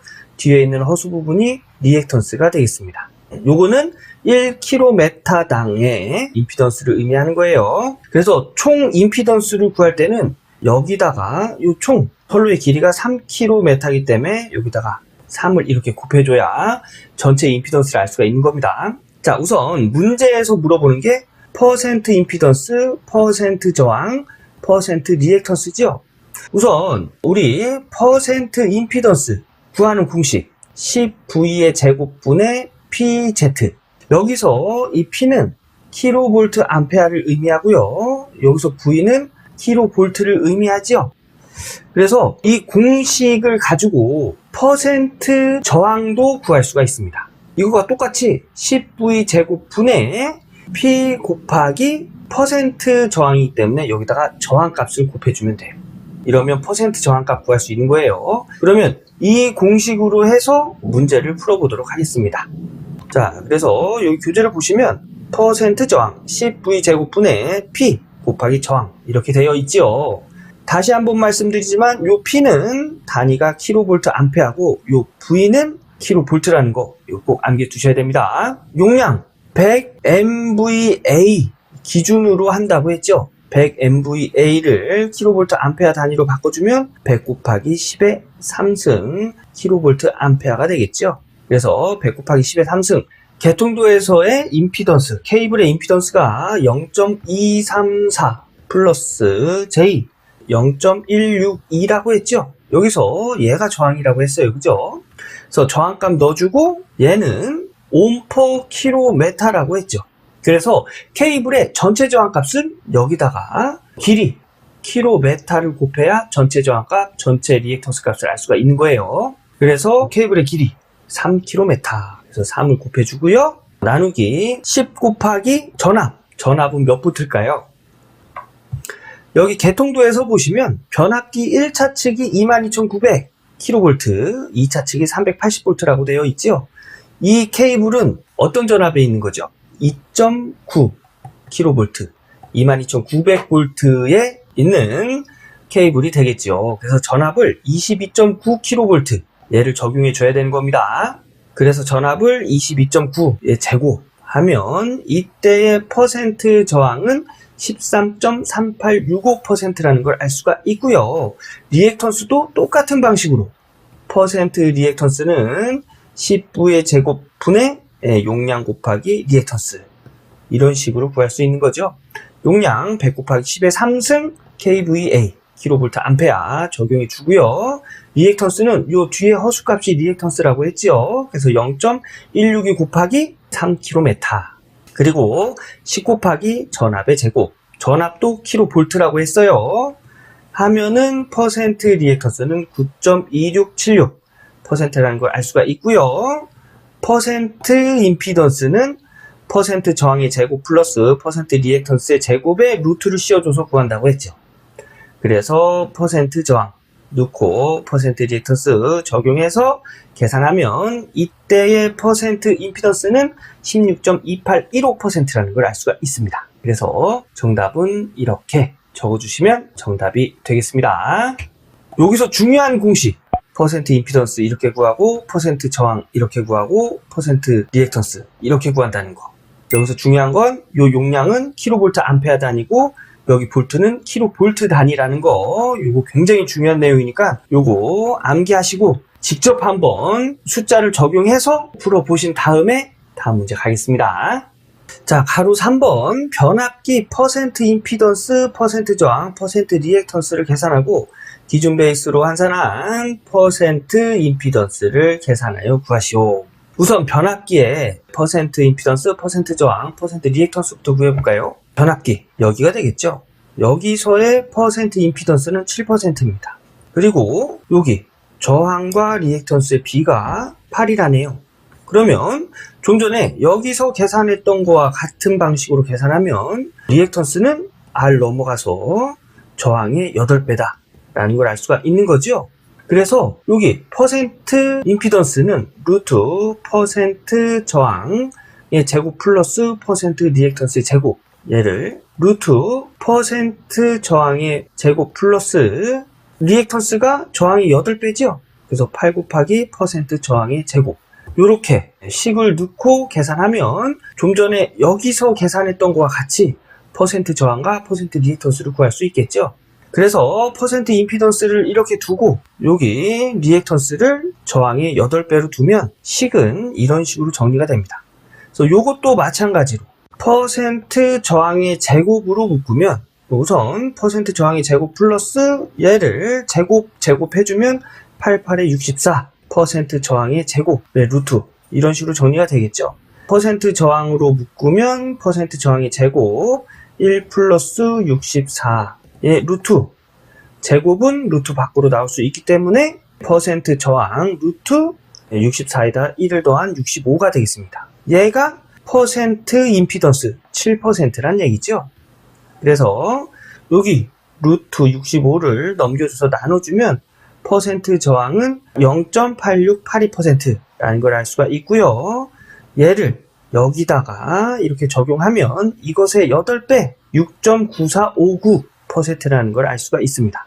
네, 그래서 퍼센트 임피던스는 7%, 퍼센트 저항은 0.8682, 퍼센트 리액턴스는 6.9459%라는 걸 알 수가 있고요. 또 기준 베이스로 환산한 퍼센트 임피던스 구한다고 했죠. 퍼센트 임피던스를 기준 용량으로 환산하는 공식은 자기 용량 분의 기준 용량 곱하기 자기 퍼센트 임피던스가 되겠습니다. 이거 중요한 공식이니까 꼭 암기해 두시고요. 우선 자기 용량, 변압기 용량 한번 확인해 볼까요? 변압기 용량을 보니까 2500kVA네요. 얘를 기준 용량 100MVA, MVA 단위로 환산을 하면 얘는 2.5MVA가 되겠죠. 그래서 자기 용량은 2.5MVA, 얘를 적용해 주면 2.5MVA 분의 기준 용량 100 곱하기 자기 퍼센트 임피던스 7% 해주면 이때 100MVA로 환산한 퍼센트 임피던스는 280%가 되는 걸 알 수가 있습니다. 그래서 정답은 퍼센트 변압기의 퍼센트 임피던스 7%, 퍼센트 저항은 0.8682%, 퍼센트 리액턴스는 6.9459%, 그 다음에 100MVA로 환산한 퍼센트 임피던스는 280%, 요렇게 적어주시면 정답이 되겠습니다. 요거 퍼센트 임피던스 환산하는 거 이거 굉장히 중요한 거니까 요거 암기해 두시고요. 이 문제도 스스로 한번 풀어보시고 다음 문제 넘어가도록 하겠습니다. 바로 4번 합성 임피던스를 계산하여 구하시오. 합성 임피던스 전원 측의 이제 임피던스와 그리고 케이블의 퍼센트 임피던스, 그 다음에 TR 변압기의 퍼센트 임피던스를 다 더해주면 되겠죠. 그래서 우리 전원 측 10% 나오고 케이블 16.2815%, 그 다음에 변압기 퍼센트 임피던스 100MVA를 기준으로 환산했을 때 280% 나왔죠. 그래서 얘네들을 다 더해서 뭐 306%, 네, 이렇게 해도 뭐 답은 될 수 있겠지만 우리 이거보다 좀 더 정확하게 구할 수 있는 방법이 있지요. 그죠? 우리 퍼센트 임피던스는 루트 퍼센트 저항의 제곱 플러스 퍼센트 리액턴스의 제곱으로 구한다고 했지요. 그래서 전원 측의 퍼센트 저항 플러스 케이블의 퍼센트 저항 더하기 변압기의 퍼센트 저항인데, 변압기의 퍼센트 저항, 우리가 구한 퍼센트 저항은 기준 용량이 2.5 MVA였죠. 그래서 이때 퍼센트 저항을 자기 용량 분의 기준 용량 곱하기 자기 퍼센트 저항 하면 기준 용량을 기준으로 환산한 퍼센트 저항이 되겠죠. 근데 여기 전원 측하고 케이블은 모두 기준 용량으로 퍼센트 저항 값을 구한 거죠. 그래서 변압기 퍼센트 저항도 기준 용량 100MVA로 환산하면 이런 식으로 환산이 되겠죠. 그래서 전원 측과 케이블, 변압기의 퍼센트 저항을 구하면 이런 식으로 해서 49.1095%가 되는 걸 알 수가 있고요. 퍼센트 리액턴스도 똑같은 방법으로 이렇게 구하면 297.054%라는 걸 알 수가 있습니다. 그럼 요거 가지고 퍼센트 합성 임피던스를 구하면 49.1095 여기다 적용하고요. 297.054를 여기다 적용하면 합성 퍼센트 임피던스는 49.1095 제곱 플러스 297.054의 제곱에 루트를 씌워서 301.0861%라는 확실한 퍼센트 합성 임피던스를 구할 수가 있습니다. 그래서 정답은 이렇게 되고요. 이 문제도 직접 한번 해결해 보시고요. 중요한 건 100MVA로 환산하는 공식, 자기 용량분의 기준 용량 곱하기 자기 퍼센트 저항, 퍼센트 리액턴스, 퍼센트 임피던스로 이렇게 환산해 준다는 거, 요거 중요한 공식이라 꼭 암기해 주셔야 됩니다. 다음 문제 보겠습니다. 가로 5번 단락 전류를 계산하시오. 우선 단락이 발생된 지점부터 확인을 해 보도록 하겠습니다. 개통도를 보면 변압기 2차 측에서 단락이 발생이 됐네요. 자, 단락 전류. 문제에서 단락 전류 구하라고 했기 때문에 단락 전류 구하는 공식 퍼센트 임피던스 분의 100 곱하기 전격 전류. 요게 단락 전류 구하는 공식이죠. 요거 중요한 공식이니까 꼭 암기해 주셔야 됩니다. 여기서의 퍼센트 임피던스, 요 전원축부터 단락 지점이 일어난 곳까지의 합성 퍼센트 임피던스가 되겠죠. 그리고 여기서의 전격 전류는 루트 3 곱하기 전압분의 용량으로 구할 수 있죠. 근데 여기서의 전압, 어떤 전압일까요? 단락이 일어난 지점의 전압, 즉 변압기 2차 측에서 단락 사고가 일어났기 때문에 이 2차 측의 전압 380을 적용해 줘야 되고요. 여기서의 이 용량, 어떤 용량일까요? 퍼센트 임피던스를 계산할 때 사용했던 용량, 즉 기준 용량이 되겠죠. 네. 그래서 얘네들을 사용해 보면 이렇게 정리할 수가 있겠네요. 우리 가로 4번에서 합성 퍼센트 임피던스가 301.09% 우리가 계산했고요. 이것분의 100 곱하기 요 공식을 적용하면 루트 3 곱하기 변압기 2차 측이기 때문에 380V 분의 퍼센트 임피던스를 계산할 때의 용량, 기준 용량이 되겠죠. 100MVA를 우리 볼트 암페어 단위로 나타내면 곱하기 10의 6승을 적용해 줘야 됩니다. 이렇게 해서 요 식이 가로 5번 요 계산 과정에 이렇게 정리되어 있는 식이 되겠습니다. 요거 고학용 계산기로 계산하면 54,662.0709A라는 걸 알 수가 있겠네요. 그래서 정답은 이런 식으로 구할 수가 있습니다. 요거 단락 전류 구하는 공식, 중요한 공식이니까 꼭 암기해 주시고요. 또 직접 한번 풀어보고 다음 문제에 넘어가도록 하겠습니다. 12번 축전지 용량이 200A, 상시부하가 10kW, 표준 전압이 100V인 부등 충전 방식의 축전지 2차 충전 전류를 역충전지와 알카리 축전지에 대하여 각각 계산하여 구하시오. 단 축전지 용량이 재충전되는 시간은 연축전지를 10시간, 알카리 축전지는 5시간이다. 연축전지 2차 충전 전류를 구하여라. 요거는 공식이 있습니다. 전격 방전율 분의 축전지 전격 용량 플러스 표준전압 분의 상시 부하 용량으로 구할 수 있는데요.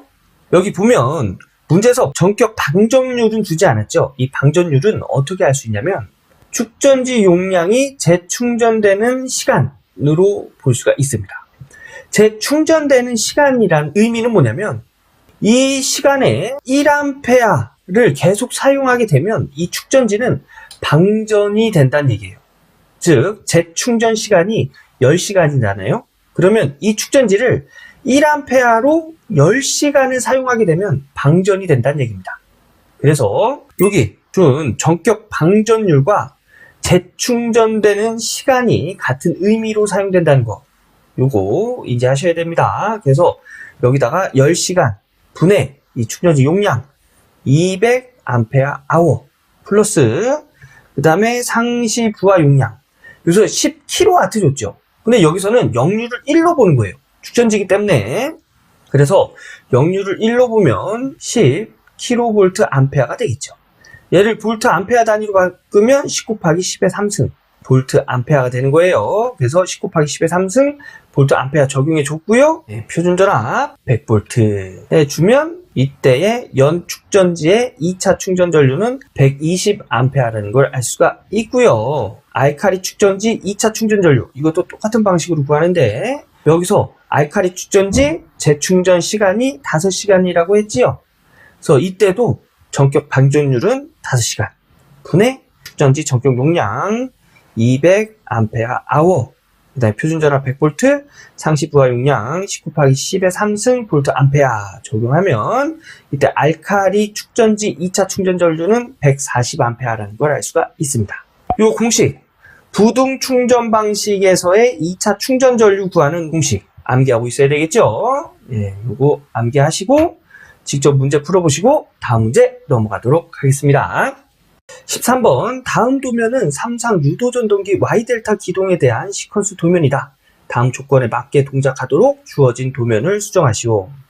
푸시 버튼 PBS ON을 누르면 전자접촉기 MCM과 MCS 타이머 T가 동작하며, 여기까지 한번 볼까요? MCS를 누르면, 얘를 누르면 얘와 얘가 동작을 해야 된답니다. 한번 볼게요. 쭉 보면 동작하네요. MCM이 동작을 하면 MCM에 관련된 여기 접점도 동작을 해야 되겠죠. 그래서 여기 A 접점으로 될 거예요. 그러면 타이머가 여자 돼야 되는데 여기 A 접점 때문에 여자가 될 수가 없네요. 그러면 얘는 MCM이 아니란 얘기예요. B 접점이 맞긴 맞는데 MCM의 B 접점이 아니란 얘기입니다. 왜냐면 얘가 동작하고 있기 때문에 얘는 B 접점일 경우 회로를 분리시켜주는 접점으로 이렇게 동작을 하겠죠. 그래서 얘는 MCM이 되면 안 되고요. 그리고 MCS도 여자가 돼야 되는데 타이머 설정 시간 후에 얘가 동작하는 건데 설정 시간이 되기 전에는 회로가 열려 있겠네요. A 접점이니까. 그러면 여기도 얘도 잘못됐다는 얘기예요. 얘도 잘못됐고 이 접점은 B 접점이 돼야 얘가 이렇게 연결이 돼야 된다는 얘기입니다. 그러면 얘도 여자가 되면 MCM의 요 B 접점은 MCS도 되면 안 된다는 얘기예요. 그죠? 여자가 되면 여긴 열리니까. 그래서 얘는 MCM의 또는 MCS의 B접점이 될 수가 없습니다. 그럼 뭐가 남았죠? 만약에 B접점이 들어가면 MCD 접점이 하나 남아있네요. 그죠? 우선 이렇게 가정을 하고 문제를 또 볼게요. 그다음에 전동기 IM이 Y결선으로 기동하고 얘가 이젠 Y결선을 만들어주는 전자접촉기이기 때문에 얘네 두 개가 푸시 버튼 PBS ON을 놓아도 자기 유지에 의해 동작이 유지된다. 얘를 손을 놔도 자기 유지가 돼야 된대요.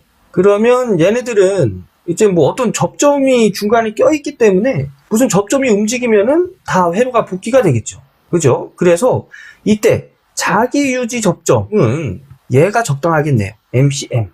그래서 MCM. 자기 유지 접점. 얘가 딴 게 들어가면, 다른 접점이 들어가면, 뭐 얘네들이 중간에 어떤 회로에 의해서 분리가 되면은 아예 회로가 다 복귀가 되겠죠. 그래서 여기 회로에 접점이 없는 MCM을 자기 유지 접점으로 넣는 것이 적당하다고 보여지는 거예요. 얘는 우선 MCD로 넣고 얘는 어떤 B접점이 되겠죠. 다음 내용을 또 보면 타이머 설정 시간 T초 후에 전자접촉기 MCS와 타이머 T가 소자된답니다. MCS. 얘가 소자된대요. 그러면 얘가 A 접점이 아니라 B 접점에 타이머가 들어가면 설정 시간 후에 얘가 회로를 끊어줘서 MCS가 소자가 되겠네요. 그럼 얘는 타이머 B 접점 들어가고요. 전자접촉기 MCD가 동작하며, 자, 타이머가 동작하면은 MCD가 동작을 한대요. 그러면 B 접점에서 A 접점을 붙어줘야 되겠죠? 그래서 얘는 A 접점에 타이머 접점을 써야 돼요. 그래서 설정 시간 후에 얘가 붙으면 MCD가 여자가 되겠지요. 네, 동작하며 전동기 IM이 델타 결선으로 운전한다. 그리고 타이머도 소자가 돼야 돼요. 그러면 얘가 동작하면 이 B 접점이 A 접점으로 이렇게 떨어져서 타이머가 소자가 되겠네요. 그러면 이 접점이 맞다는 얘기입니다. 다음 내용 또 볼게요. 전자접촉기 MCS와 전자접촉기 MCD는 서로 동시에 투입되지 않도록 한다. 이거 뭐죠? 인터록 접점을 두란 얘기죠. 인터록. 자, 인터록 접점. MCD B접점, MCS B접점. 예, 알맞게 들어갔네요. 푸시 버튼 PBS를 누르면 모든 동작이 정지한다. 얘를 눌러서 회로를 끊으면 모든 동작은 복귀하겠죠. 그리고 전동기 운전 중에 IM이 과부하로 전류가 흐르면 열동계전기 THR에 의해 모든 동작이 정지한다. 보면은 모든 동작. 그렇죠. 열동계전기가 중간에서 얘가 동작을 하면 모든 동작을 정지시키겠죠. 그런데 여기서 한 가지 또 놓친 게 있어요. 만약에 MCD가 이 B접점, MCD의 B접점이 MCD가 여자가 되면 타이머를 소자시키잖아요. 그러면 이 타이머가 연결해줬던 타이머가 다시 복귀해서 회로를 분리시켜 주겠죠. 이때 MCD도 그러면 소자됩니다. 이런 회로에서 MCD를 계속 여자시켜 줄 수 있는 자기유지 접점을 여기다 넣어줘야 되겠죠. 보조 접점은 MCD의 A 접점으로 하면 얘가 여자되는 동시에 이 접점이 붙기 때문에 이 타이머가 회로를 분리시켜줘도 계속 MCD는 여자가 될 거예요. 그리고 여기서 이 PBS 버튼이나 여기 열동계전기가 동작을 하면 이 회로는 다 복귀를 해야 되기 때문에 여기는 삭제가 돼야 되겠죠. 얘네가 동작해도 이쪽으로 신호를 계속 보내주면은 얘네 있을 필요가 없는 거예요. 그래서 얘네는 삭제를 합니다. 그래서 이 회로를 좀 깔끔하게 그려놓은 것이 이 교재의 답안 작성란에 이렇게 그려놨으니까 여러분들도 이거 그냥 눈으로만 보고 그냥 지나가시지 마시고요. 꼭 본인이 스스로 한번 그려보셔야 됩니다. 다음 문제 넘어가도록 하겠습니다. 14번 전력시설물 공사 감리 업무 수행 지침에 따른 착공신고서 검토 및 보고에 대한 내용이다. 다음 가로 안에 들어갈 내용을 채우시오.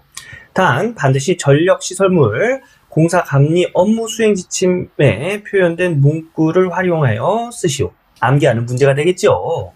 네, 전력시설물 공사 관리 업무 수행 지침 제11조 착공신고서 검토 및 보고를 보면 이런 내용이 있습니다.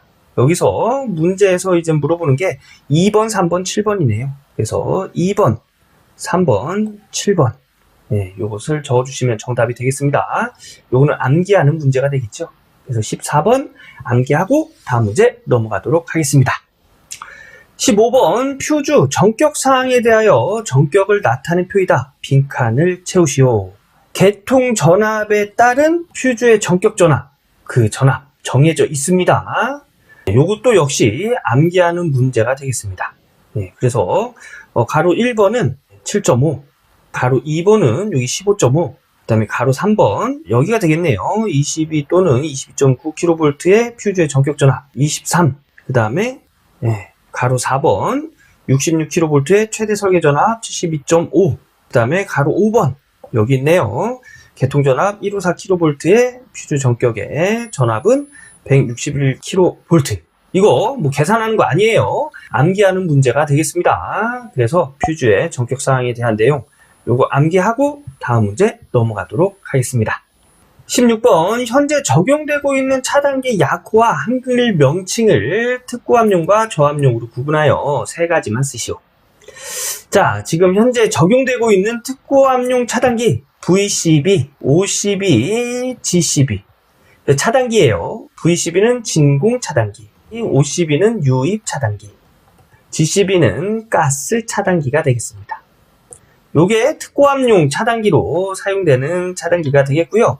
저압용 차단기는 ACB, 그 다음에 MCCB, 그 다음에 ELB 등이 있습니다. ACB는 기중 차단기, 여기 써놨죠? 기중 차단기. MCCB는 배전용 차단기, 그 다음에 ELB는 누전 차단기라고 읽지요. 요것도 역시 암기하는 문제가 되겠죠. 그래서 고압용 차단기와 저압용 차단기 구분해서 암기해 주시기 바라겠습니다. 이렇게 해서 2020년도 제2회 전기기사 실기 기출보고 문제를 풀어봤습니다. 여러분, 제가 매번 말씀드리지만 눈으로만 보고 이렇게 지나가시지 마시고요. 내가 꼭 적어보고 풀어보고 계산기 눌러서 답 맞춰보고 그림도 내가 한번 이렇게 그려보셔야 됩니다. 그렇게 해서 1번부터 16번까지 다시 한번 복습하시고 공부 끝내시는 걸 권장드리겠습니다. 저는 다음 기출 보고 문제 해설 영상에서 인사드리도록 하겠습니다. 감사합니다.